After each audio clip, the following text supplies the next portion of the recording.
देखिए, अगर आप भी अपने बिजनेस के लिए रेजर पे अकाउंट क्रिएट करना चाहते हैं तो ये वीडियो आपके लिए बहुत ज़्यादा इंपॉर्टेंट होने वाली है। इस वीडियो के अंदर हम बात करेंगे रेजर पे पर अपना पेमेंट अकाउंट क्रिएट करने के लिए आपके पास कौन कौन से डॉक्यूमेंट्स होने चाहिए। तो चलिए वीडियो को स्टार्ट करते हैं। यहाँ पर देखिए, जब आप ऑनलाइन अप्लाई करोगे, फॉर्म भरोगे रेजर पे के लिए, तो वहाँ पर आपके सामने ये वाला पेज आएगा जहाँ पर आपको अपने डॉक्यूमेंट्स वगैरह अपलोड करने पड़ते हैं। तो जो फर्स्ट डॉक्यूमेंट है वो है आपका बैंक डिटेल डालना। तो बैंक का डिटेल आपको डालनी पड़ेगी। अब बैंक डिटेल किसकी डालनी पड़ेगी, तो यहाँ पर आपको उसी की बैंक डिटेल डालनी पड़ेगी जिसका आप पैन कार्ड लगाने वाले हो। इन केस अगर आपका छोटा बिजनेस है, आप इंडिविजुअल काम करते हो, आपके पास करंट अकाउंट नहीं है, तो आप अपना बैंक अकाउंट यहाँ पर ऐड कर सकते हो, अपना पैन कार्ड ऐड कर सकते हो। इन केस बड़ा बिजनेस है, आपके पास बिजनेस का पैन कार्ड है और बिजनेस का ही अगर आपके पास करंट अकाउंट है तो आपको बिजनेस का ही यहाँ पर बैंक डिटेल डालनी पड़ेगी। ठीक है। सेकंड जो चीज़ है वो है आपका बिजनेस का एड्रेस। हालांकि बिजनेस के एड्रेस प्रूफ में आपको कुछ अपलोड नहीं करना है, सिर्फ आपको मैनुअली भरना पड़ेगा कि आपका बिजनेस कहाँ पर रन होता है। तो सिंपली आप अपने आधार कार्ड वाला एड्रेस भी यहाँ पर डाल सकते हो, या फिर अगर आपका बिजनेस का कोई अलग एड्रेस है तो वो भी आप फिल कर सकते हो। इसमें आपको कोई भी डॉक्यूमेंट नहीं अपलोड करना पड़ेगा। थर्ड चीज़ है आपकी बिजनेस की पॉलिसीज़। ये इंपॉर्टेंट है, इसको हम थोड़ी देर बाद समझेंगे।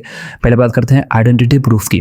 ठीक है, आइडेंटिटी प्रूफ का मतलब हो गया कि आपको यहाँ पर अपने केवाईसी को करने के लिए कौन सा डॉक्यूमेंट लगाना है। ठीक है, तो यहाँ पर बस आपको यही डॉक्यूमेंट अपलोड करना है।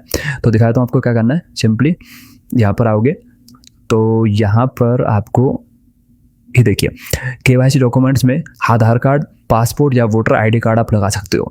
ठीक है, ये मैं उन लोगों की बात कर रहा हूँ जो जीएसटी विदाउट जीएसटी का अकाउंट बना रहे हैं। ठीक है, अगर आप जीएसटी पे लगा रहे हो तो अलग बात है, बाकी विदाउट जीएसटी वालों के लिए है कि आप आधार कार्ड, पासपोर्ट या फिर वोटर आईडी कार्ड से भी अपनी केवाईसी कर सकते हो। कोई दिक्कत की बात आपको यहाँ पर नहीं आने वाली, सिर्फ आपको यही डॉक्यूमेंट अपलोड करने पड़ते हैं।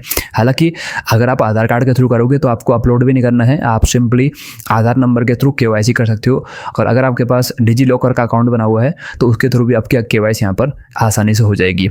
इसका जो पूरा प्रोसेस है कि भाई केवाईसी कैसे होती है, अकाउंट कैसे बनता है, इसका वीडियो मैंने ऑलरेडी अपने चैनल पर बना दिया है, आप जाके चेकआउट कर सकते हो। नहीं तो मैं डिस्क्रिप्शन बॉक्स में लिंक दे दूंगा जहाँ पर आप जाकर अपना अकाउंट भी क्रिएट कर सकते हो। ठीक है, चलिए दोस्तों बात करते हैं हम यहाँ पर मेन चीज़ की कि यहाँ पर जो हमारा बिजनेस की पॉलिसीज थी उसमें आपको क्या डालना है। तो देखिए, बिजनेस पॉलिसीज में आपको डालना है यहाँ पर ये चीज़। देखिए, यहाँ पर बिजनेस पॉलिसीज का मतलब ये हो गया कि आप जो सामान डिलीवर कर रहे हो वो कितने दिनों में डिलीवर कर देते हो कस्टमर को। ठीक है, ये आपको डालना होता है।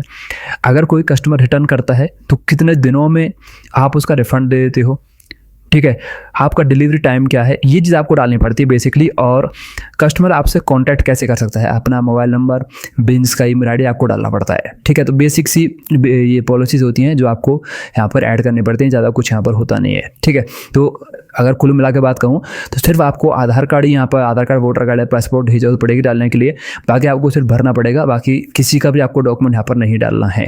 ठीक है दोस्तों, तो इस वीडियो के अंदर इतना ही।